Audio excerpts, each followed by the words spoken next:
Okay, so what I am about to show you here is a little demonstration of what our curriculum looks like. I am going to log in for a moment and take you exactly to the screen that you would begin with. So my name is Kara and I'm an implementation specialist with Wowzers, and you can see that I'm using the username and the password that's appropriate for me. So the username is normally an email address, and that is my personal email address right there. So I'm signing in. When I sign in, it's taking a moment here to load, I can go to my name, and the first thing I'd love to do is show you the curriculum that we have to offer. So we do offer grades kindergarten all the way through 8th grade. Our kindergarten through 2nd grade are available. Those objects, those learning objects, those sections are really just practices for students. We do have a complete curriculum from grades 3 all the way up through 8th grade. So if we look at a sample grade here, I'm just going to pick 4th grade to take a look at. We were built from the Common Core, and that does state that right here, but we're also in line with many state standards. So this obviously ranges all the way from Alaska down to our states that end with letters that are later in the alphabet. Lastly, Wyoming. But we do have curriculum that is totally in line with the state standards and then some. What teachers mostly use in terms of organizing and planning, long-term planning, is to come online here to our online table of contents. You can see here that the sections are divided up. So in section 1 we have place value, in section 2 comparing and rounding numbers, and it does go on. In 4th grade there are something like more than 40 sections that are available for teachers. But what's very nice about Wowzers is that it's easily customized for your customize for your students in your class. That means you can individually select sections, days, even activities for students to do with just a few short steps. For each one of our sections here, we do have free downloadable and supplemental materials. This is very important because most programs that exist out there definitely put a limit on what's available with our pilot programs. Here we don't.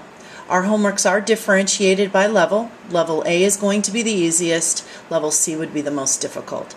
We have extensive activities that you can additionally use here. Games, performance-based tasks, short discussions, encouraging students to write and use reasoning a little bit more in mathematics. These are all included here. We definitely invite you to investigate these and use them in your classroom in addition to what you might already be doing. In an individual day, and I'm just going to pull into this, click on the plus sign here for day 2, Introduction to Rounding, you can clearly see that a student here will go through a tryout all the way through a quiz, an exam.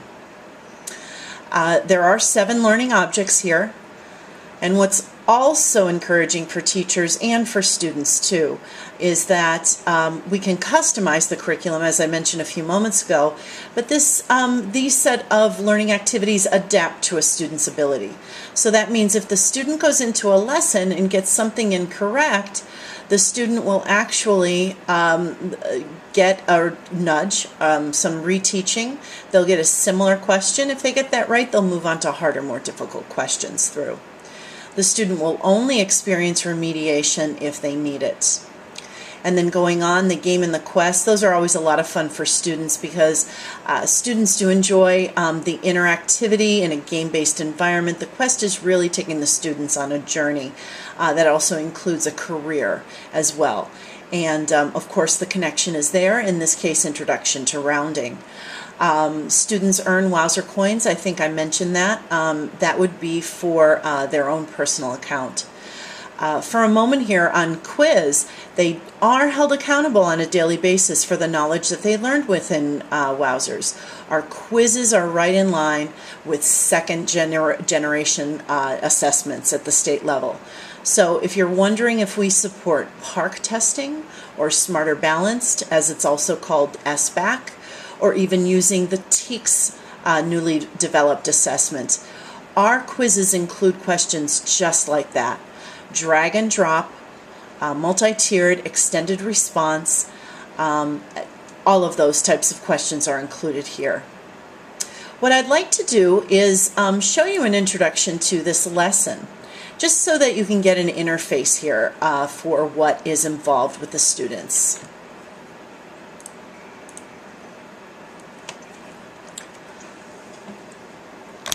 Pardon me for a second, and my hand reach right across here. The students will be able to move at their own pace. When we round, we are deciding which number another number is closer to. You'll notice that we do have text-to-speech here. Here we have the number 189. Is the number 189 closer to 100 or 200? Notice that the introduction is just some gentle reminders on how the lesson begins, and also something to keep in mind here, that this is the first part here out of 12 parts. As a clue, let's look at the number that is halfway between 100 and 200. Good use of the visual there.